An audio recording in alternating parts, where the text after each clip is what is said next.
वहाँ पे। अच्छा, हाँ, वो पात्र में अग्नि कैसी रचना करते हैं ये बताने से। ऐसे ऐसे। हाँ, ऐसे पीछे चलती वाली। तो उन्होंने पूछा ये क्या, तो बोले नहीं वो उसकी दिशा बदल जाएगी। हाँ, ये तो उन्होंने पूछा दिशा बदल जाएगी या नहीं, तो उन्होंने कहा कि पात्र आपने रखा, मान लीजिए आप इस दिशा में रख करके पात्र को रख करके पात्र किया, अब आप किसी भी दिशा में बैठिए, पात्र का वो साइड जो एक बार एक दिशा में है वो उसी दिशा में होना चाहिए। इसलिए वहाँ यूरोप के लोगों ने उस पात्र में एक दिशा में एक डॉट देना शुरू कर दिया, डॉट लगा दिया, उभरा हुआ, ताकि वो एक दिशा में जिस आप रखें तो उसी दिशा में रखें, वो दिशा नहीं बदलनी चाहिए। फिर आप उठा करके कहीं भी बैठे तो आपका मुँह किसी भी दिशा में हो, लेकिन पात्र का मुँह उसी दिशा में होना चाहिए। जो डाट लगा है पात्र के एक किनारे पर, उस डाट का वो डाट एक ही दिशा में होना चाहिए। उन्होंने पूछा क्यों, अरे बोले ये दिशा बदल गई तो हार्ट अटैक आ सकता है। तो ये साइंटिफिक अंधविश्वास है। एक तो पारंपरिक अंधविश्वास होते हैं, दूसरे साइंटिफिक अंधविश्वास होते हैं। इसलिए साइंटिस्ट भी अथॉरिटी नहीं है अग्निहोत्र में। अथॉरिटी अग्निहोत्र में वो है जिसने ये इसका पुनरुज्जीवन किया और दुनिया को इसको दिया है। वो कह रहा है कि दिशा का कोई महत्व नहीं है, स्थान कभी भी बदला नहीं जाना चाहिए। जी जी। क्योंकि एक बात निश्चित है कि जहाँ भी आप पात्र रखते हैं तो जैसा ही सूर्यास्त होता है, आपने अग्निहोत्र नहीं किया तब भी वो पात्र काम करता है। अच्छा, वो क्या काम करता है कि जो ब्रह्मांडीय किरणें जिनको कहते जी, हैं, ये ब्रह्मांडीय किरणें जो होती है ये सूर्य और चंद्र से नहीं आती है, ये पूरे ब्रह्मांड से आती है, पूरे ब्रह्मांड में घूमती रहती हैं। वो हमेशा 24 घंटे पृथ्वी पर बरसती रहती हैं और हमें पता नहीं चलता। लेकिन ऐसे यंत्र है जिनकी वजह से ये देखा जा सकता है कि किरणें पृथ्वी पर टकरा रही हैं। अच्छा, 24 घंटे चलता रहता है। तो जब सूर्य आकाश में होता है तब सूर्य की किरणें, जब चंद्र आकाश में होता है तब चंद्र की किरणें। तो ये पात्र जो है ये रिसीवर का काम करता रिसीवर, हाँ। है, ये उनको घर के अंदर खींच के लाता है। ब्रह्मांडीय किरण, सूर्य चंद्र की किरणों को नहीं, ब्रह्मांडीय किरणों को। तो ब्रह्मांडीय किरणें यानी ये हमारा जो पूरा सौर मंडल है, इसके अलावा और जो सौर मंडल है हजारों सूर्य हैं, उन सब से जो सूक्ष्म वैश्विक किरणें ब्रह्मांडीय किरणें निकलती हैं उनको ये खींच के लाता है। रिसीवर तो केवल पात्र अगर घर के अंदर रखा रहा तो भी अपना काम करता है और घर के वातावरण को उससे सेचुरेट करता है। तो वो एक ही स्थान पर रखने से होता है, उसका स्थान अगर बदला जाएगा तो फिर से उसको ABCD से ये करने, तो इस तरह से करने से वो धीरे धीरे धीरे उसका प्रभाव क्षेत्र जो पात्र का, आज आपने पहले दिन अग्निहोत्र किया तो वो पात्र के 3-4 इंच रेडियस में होगा, परिधि में होगा, और जब उसी के ऊपर करते जाएंगे वो 2 फुट 3 फुट 4 फुट वो आपके पड़ोस के 10 घरों तक प्रभाव करेगा। लेकिन आपने स्थान बदला तो उसको फिर से वो 3-4 इंच से शुरू करना पड़ेगा उसका रेडियस। हाँ, तो इसलिए स्थान एक होना चाहिए। आप जहाँ पूजा करते हैं तो वो जगह शुद्ध ही रहती है, हमेशा साफ रहती है, वहाँ कोई पैर नहीं देता, तो वो सबसे बेस्ट जगह है घर में जो पूजा घर है। अगर नहीं है तो आप ड्राइंग रूम में कर सकते हैं, आप बेडरूम में कर सकते हैं, आप किचन में कर सकते हैं, आप कहीं भी कर सकते हैं, गैलरी में कर सकते हैं, गिल्ली में। ये आपको तय करना है कहाँ करना है। लेकिन जहाँ आप करेंगे वो जगह सुनिश्चित होनी चाहिए, तो जगह बार बार बदली नहीं जानी चाहिए। अग्निहोत्र कोई धूपदानी जैसा नहीं है कि एक बार उसको धूप डालो पूरे घर में वो धुआं ले लो उसका। नहीं। कुछ लोगों ने ऐसा भी किया कि अग्निहोत्र करने के बाद जो धुआं निकलने लगा, क्योंकि अग्निहोत्र सही ढंग से प्रज्वलित नहीं हुआ तो फिर आहुति से धुआं निकलता, फिर वो लेकर के कमरे में पूरे कमरे में घुमा दिया। तो ये नहीं करना है। अग्निहोत्र अपनी जगह स्थिर रहेगा। वो बल्कि साइंटिस्ट तो ये कहते हैं कि एक बार आपने अग्निहोत्र किया तो अग्निहोत्र का पात्र का काम शुरू हो जाता है। आपके अग्निहोत्र से जो वो शुद्धिकारक वायु निकली है उसको सूर्य तक पहुंचाने का। वेद ये बताते हैं कि आप अग्निहोत्र में जो आहुति देते हो तो वो आहुति सूर्य तक पहुंचती है, और ये साइंटिफिक फैक्ट है। साइंटिस्टों ने इसके ऊपर कर लिया है, इसका परीक्षण कर लिया है। तो आहुति जब सूर्य तक पहुंचती है फिर सूर्य से टच करके फिर वापस पात्र तक आती है। ये आवर्तन प्रत्यावर्तन का कार्य पात्र 24 घंटे करता रहता है, और आपने उसको बीच में स्पर्श कर दिया तो आपके उंगलियों के पोर जो होते हैं उनसे भी कुछ विकिरण निकलते हैं, कुछ वो प्रकाश जैसा निकलता है, जिसको हम ऑरा कहते हैं ना, आभा मंडल कहते हैं। पूरे शरीर प्रत्येक व्यक्ति का होता है, अपना पेड़ पौधों का भी होता है आभा मंडल। तो हमारा जो आभा मंडल है वो उसको स्पर्श करने से ये जो प्रक्रिया चल रही है ये रुक जाती है। इसलिए अग्निहोत्र टच नहीं करने की जगह ऐसी होनी चाहिए कि पात्र में रखा रहे, कोई उसको छुए ही नहीं। दूसरे और अग्निहोत्र ऐसा करने पर उसकी जो अंदर की भस्म है वो औषधि बनती है। वो ऐसी औषधि बनती है कि प्रचलित कोई भी औषधि जिस रोग में काम नहीं करती वहाँ ये काम करती है, अग्निहोत्र की भस्म। बस लेकिन अब बम्बई जैसी जगह है, वहाँ 8 बाई 8 की खोली में 3-3 परिवार रहते हैं। हाँ वहाँ ये संभव ही नहीं कि ऐसा पात्र नीचे रखा जा सके।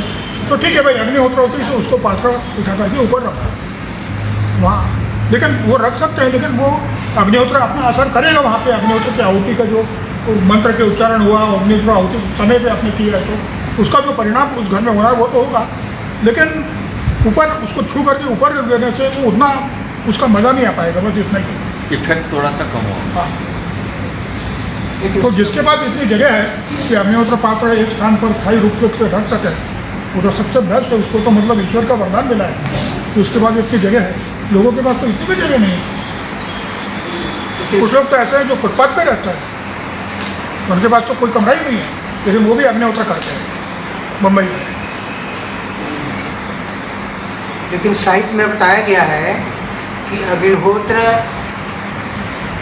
साहित्य में बताया गया है कि अग्निहोत्र जब करें तो जो मकान का सेंट्रल पोर्शन हो वहाँ करना ज़्यादा लाभकारी है, ताकि समान रूप से पूरे मकान में, मकान के परिधि में समान रूप से वो शुद्ध गैसें पहुँच सकें। ऐसा है क्या? नहीं, सेंटर ऐसा नहीं। अग्निहोत्र का प्रभाव आप जानते हैं ऐसा कहाँ कि देखा है? एक किलोमीटर के रेडियस में होता है। 1 किलोमीटर की परिधि तक ये एक अग्निहोत्र का प्रभाव होता है। 8000 घनफीट वायु में तो बताया गया है सर।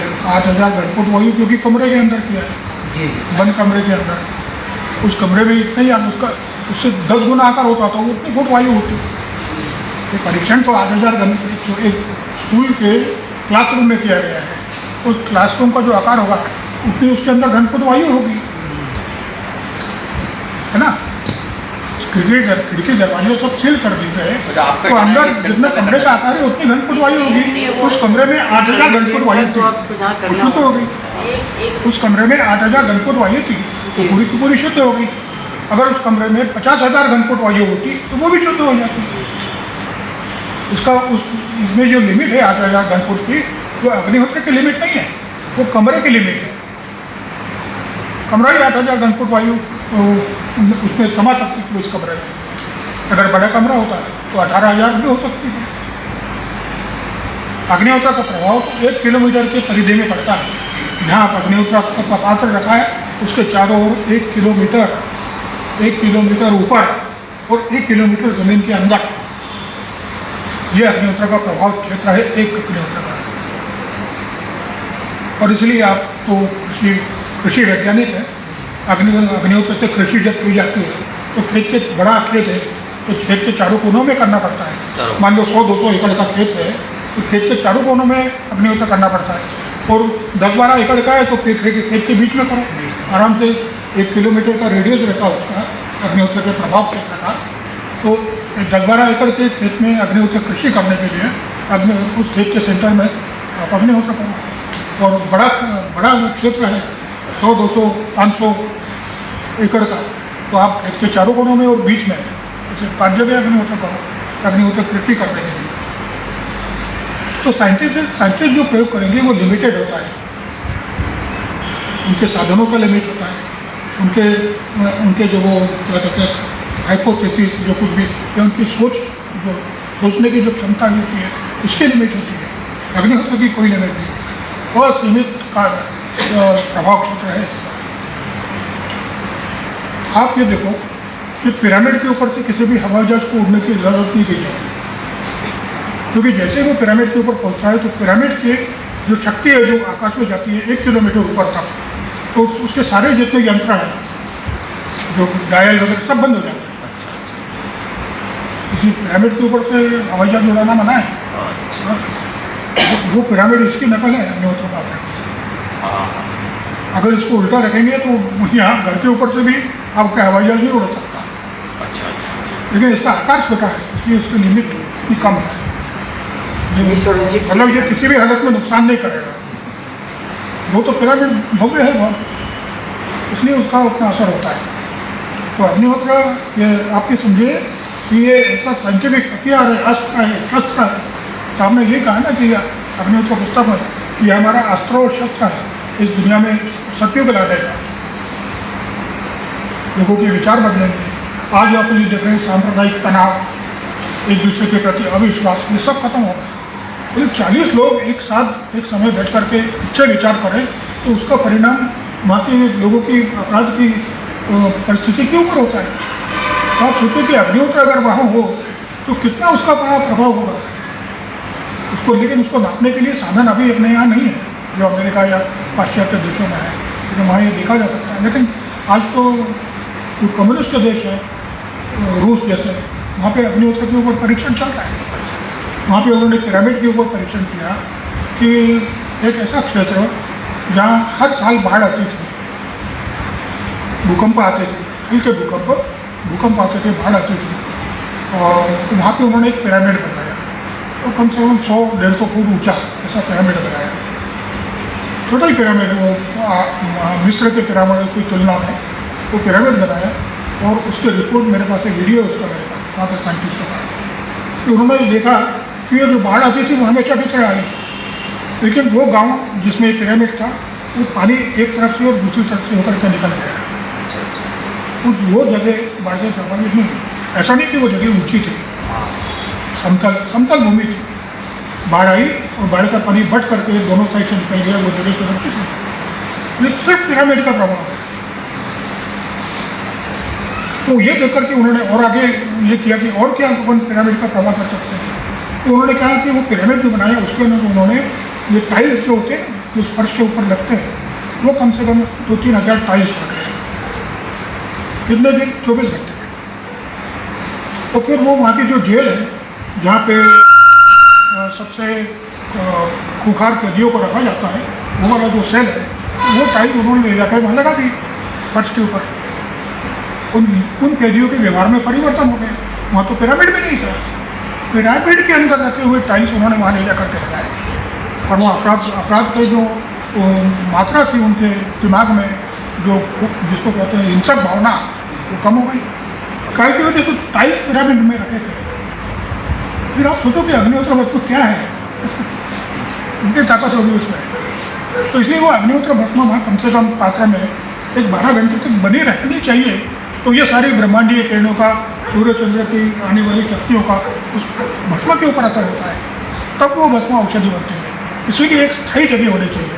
इसीलिए अगर अस्थायी जगह हुई तो आपने अग्निहोत्र किया, पात्र को स्पर्श किया, तो वो ये प्रक्रिया, उसकी औषधि बनने की जो प्रक्रिया है, अग्निहोत्र की प्रक्रिया और उसका प्रभाव अपनी जगह है, लेकिन पात्र के अंदर जो औषधि रखी है, जो भस्म पड़ती है, उसकी दवाई बनने की प्रक्रिया खंडित हो जाती है। फिर वो राखी रहती है।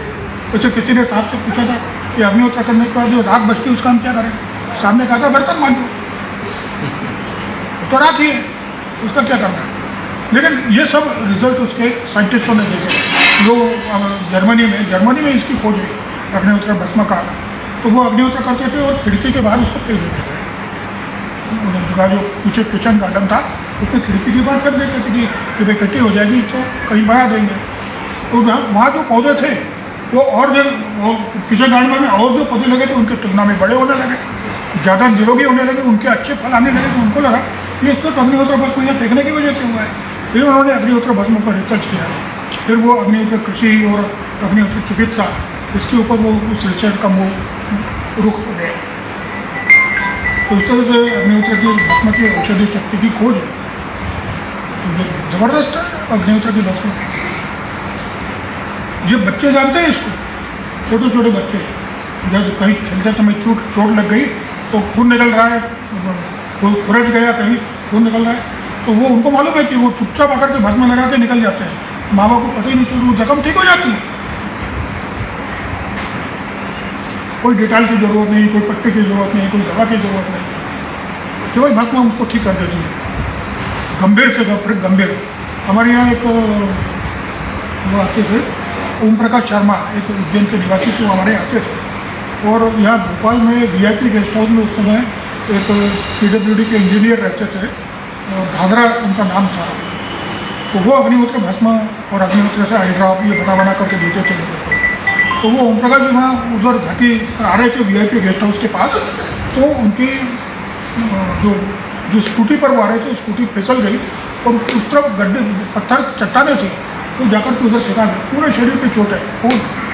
अब उन्होंने सोचा क्या करें, तो उन्होंने सोचा ये सामने VIP गेस्ट हाउस वहाँ दादा साहब रहते हैं, तो उनके पास चले गए। उन्होंने सब जगह जहाँ जहाँ रिजर्व किया अग्निहोत्र भस्म भर दिया और वो डॉक्टर के पास गए, मैंने सारे सब कुछ ठीक हो गए, कोई दाग भी नहीं रहा उसका। ये अग्निहोत्र की भस्म का प्रभाव है, ये इस युग के लिए वरदान है मानव जाति के लिए, और ये वरदान हर एक को मिलना चाहिए। उसकी जिम्मेदारी हर अग्निहोत्र करने वाले की होती है, और उसने अग्निहोत्र अपने ढंग से किया, ये अग्निहोत्र का प्रचार हो गया।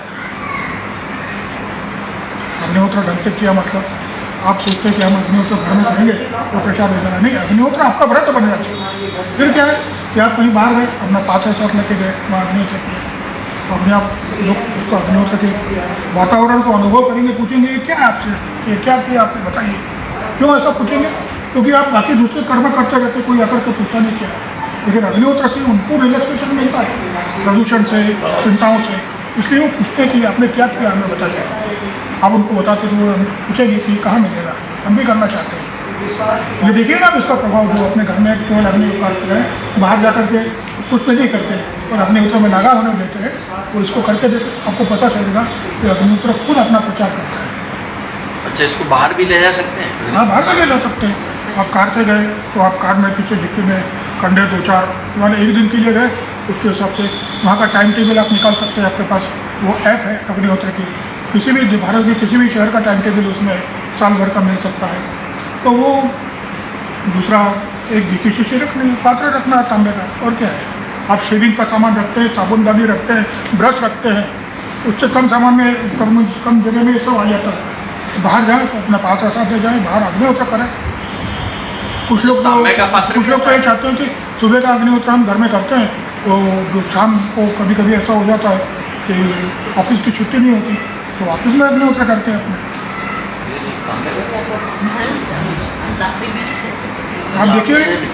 आप देखिए आप लोग खुद आपसे पूछेंगे कि क्या किया आपने, हमें बताओ, हम भी करना चाहते हैं।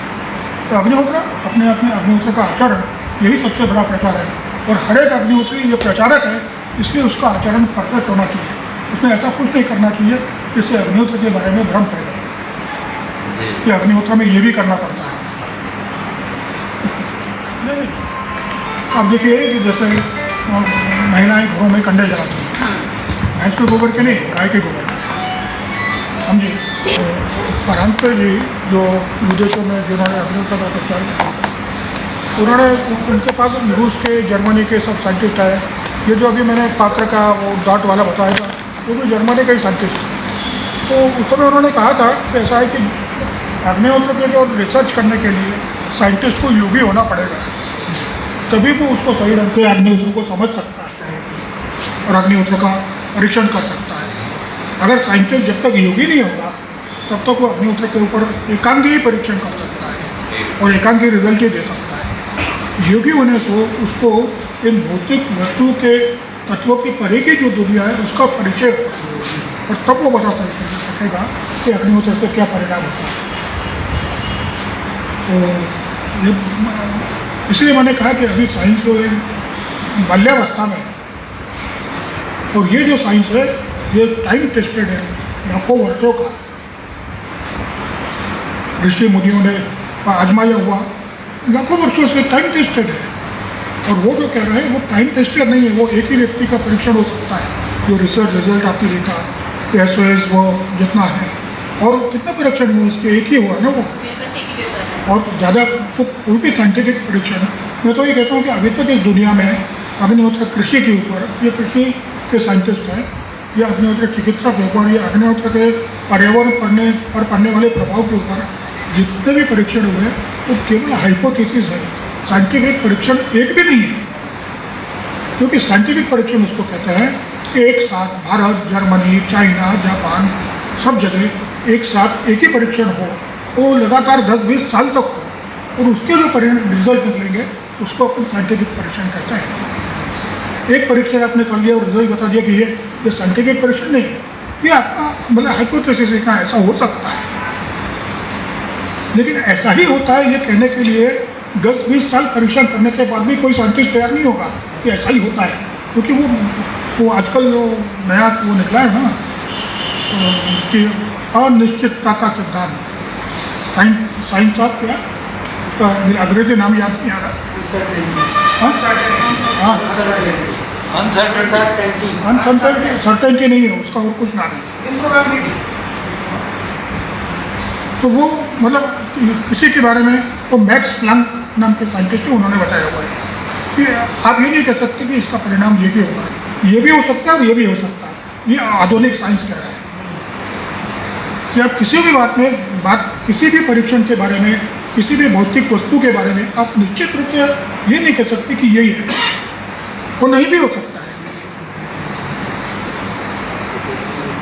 वही अनसर्टेनिटी, उसका नाम कुछ और है, साइंटिफिक नाम उसकी कुछ और है, लेकिन अनिश्चितता का सिद्धांत उसको हिंदी में कहते हैं। तो निश्चित रूप से ही नहीं बताया जा सकता। तो ये साइंस स्वयं संदेह में पड़ा हुआ है किसी भी इसके बारे में। तो इसलिए ये जो अग्निहोत्र है, ये जो सुपर साइंटिस्ट है, साहब ने जो नाम दिया है धर्मपाठ में, भी सुपर साइंटिस्ट की बताए वैज्ञानिक विज्ञान और उसको वैज्ञानिक सोचते हैं कि वो बहुत कुछ जानते हैं, तो धर्मपाठ में लिखा है ना ईश्वर पाठ में। लेकिन उनको बनाने वाला जो साइंटिस्ट है, उन वैज्ञानिकों को और विज्ञान को पैदा करने वाला जो सुपर साइंटिस्ट है, उसकी बताई हुई चीज़ को ये कैसे मतलब उसका परीक्षण कर सकते हैं। उसके लिए उनको उस लेवल पर जाना होगा, आध्यात्मिक लेवल पर योगी बनना होगा, तब वो उसके आगे के रहस्य को जान सकते हैं। और फिर वो योगी बनने के बाद फिर वो निश्चित रूप से बता सकते हैं कि यही है। फिर अनिश्चितता का कोई स्थान नहीं।